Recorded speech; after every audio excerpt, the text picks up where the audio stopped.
Is the mystery level of Graceland's famed walls ever made you wonder what tales lie hidden within?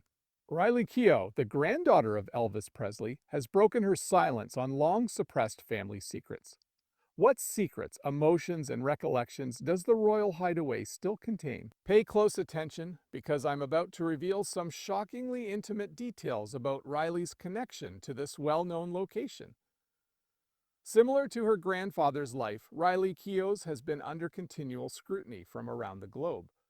Riley comes from an extended musical family. The burden of her family history was something she knew even as a little girl. Being the granddaughter of the king of rock and roll, Riley has always felt a connection to his heritage. It wasn't until Riley's mother, Lisa Marie Presley, passed away unexpectedly in early 2023 that she gained fame. She took over as protector of the Presley family home, Graceland, and all their secrets. Riley never expected to be tasked with running Graceland so swiftly, given its cultural significance and long history, but she has found a way to handle it.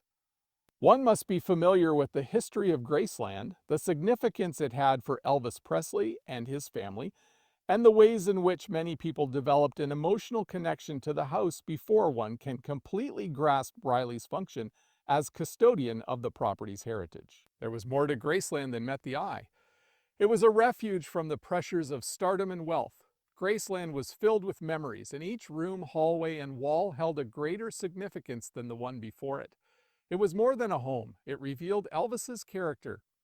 More than simply its ostentatious decorations and well-deserved reputation as a tourist attraction, Graceland holds great significance. There, he and his loved ones could rest easy. It was a sanctuary for Elvis. No one knew for a long time what lay hidden upstairs in Graceland. These weren't just any old rooms in a house. They were special retreats where Elvis, his mom, and eventually his wife Priscilla could relax in peace and quiet. Upstairs at Graceland, everyone remembered a place that could be cozy and lonely all at once. Riley Keough's emotional connection to Graceland is undeniable. Before she became the sole guardian of the estate, she had spent a great deal of time there as a girl. Graceland was a common sight for Riley and her mother, Lisa Marie. Lisa Marie's relationship with the house was intricate and one of a kind.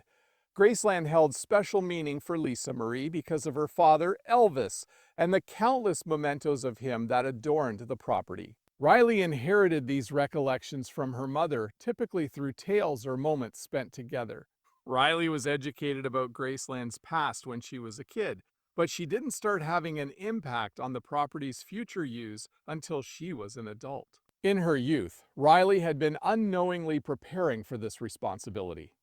Riley mentioned in a recent interview that Graceland was a topic of much family discussion prior to her mother's passing. Even when I wasn't the sole trustee, it's something that I participated in with my mom, according to her.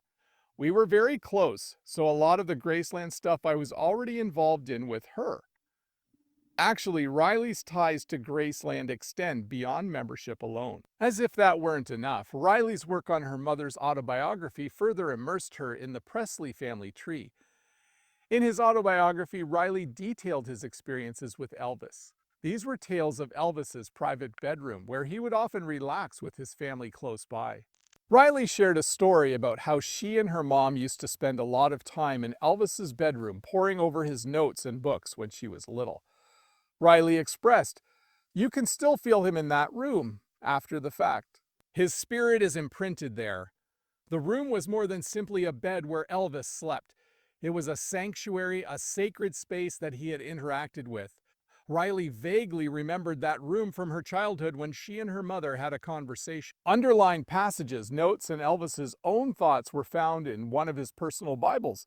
Some verses from that book of the Bible were being discussed. That conversation would stick with her. She had lost her mother and brother Ben within the previous 3 years, making it difficult for her to recall details. I started to call someone to help me remember it, but then I realized there's no one left to call, according to her. The sudden deaths of Riley's two closest relatives put her through an unbearable period of grief. Riley wasted no time putting an end to tabloid claims that she and her grandma Priscilla Presley had a strained relationship following Lisa Marie's passing. Actually, in October 2024, Riley invited Priscilla to an event at Graceland in order to promote Lisa Marie's book and surprise guests. This wasn't merely a kind gesture, it demonstrated the unwavering unity of the Presley family even in the face of adversity. "We're close," Riley remarked of her friendship with Priscilla. "Let me get this straight, I've known you forever. Up until now, we have avoided any serious conflict. For our family, that is all." The Presley family has long been a media darling, so her comments came as a shock to many. On the other hand, Riley's remarks revealed an aspect of the Presley legacy that is familial, relational, and rooted in love. Priscilla had a far longer association with Graceland than Riley did, who seldom visited the private upstairs room. 8 years had passed since she and Elvis had shared that house. This period had a profound impact on her, altering her in ways that she often reflects upon. During Christmas 1962, she made her first visit to Graceland at the tender age of 17. Her account of that day, filled with awe and wonder, is found in Elvis and Me, her autobiography. "I closed my eyes and he signaled the driver to unlock the gates. There were the lovely gates, and they were wide open. Luminaries were illuminated. I was pleasantly surprised by how stunning it was." After leaving her small-town life behind when she met Elvis, Priscilla found herself in a completely new environment.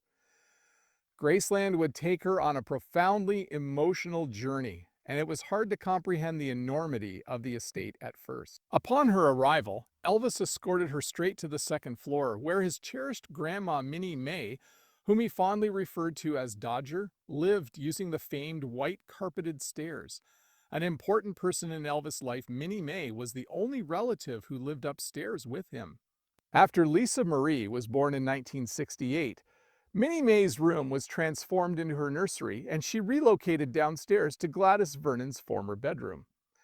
Minnie Mae became an emotional mother figure to Elvis following Gladys's death, helping him to cope with the loss of his mother. Priscilla was close to Elvis, and not only his grandmother, but also Elvis himself. As time went on, Elvis would make Priscilla wear different outfits for his grandma to see. This demonstrated the intimacy between the two ladies. Dodger and Priscilla's friendship flourished during her time at Graceland as they became better acquainted. For Christmas in 1962, Elvis presented Priscilla with a tan puppy that she named Honey. The puppy was 6 weeks old. A personalized wooden cigarette box playing the song Surrender was given to Elvis by Priscilla. It was a gift that Elvis cherished. Graceland was often referred to by Elvis and Priscilla as living on the hill, a play on words that emphasized the house's vantage point atop a hill in Memphis, Tennessee, overlooking the city below. Also, Priscilla fondly remembered how Elvis, in the background, kept his room chilly by running the air conditioner constantly. "It was chilly," she remarked. "He liked how cold and dark it was. Feelings of isolation are possible. The way it was, he liked it. There were moments when it seemed more like a nest than a cage." Aside from his close circle of friends and family, Elvis had a quiet side that he preferred when he could be alone and unobserved. A flight of stairs leading to the attic of Graceland was located outside of Minnie Mae's former bedroom. Here, Priscilla discovered even more enigmas. It came to light that the attic was actually a separate room stuffed with Elvis memorabilia. Next to each other, there were two closets: a black leather jacket, a motorcycle cap, and an item of clothing that Priscilla recognized from Elvis's photo album were all in one. The other closet held Gladys's belongings, and her clothes were hung neatly, as if they were anticipating her return. In her statement, Cleo revealed, "I knew Elvis had put them there. There was no way he could have handled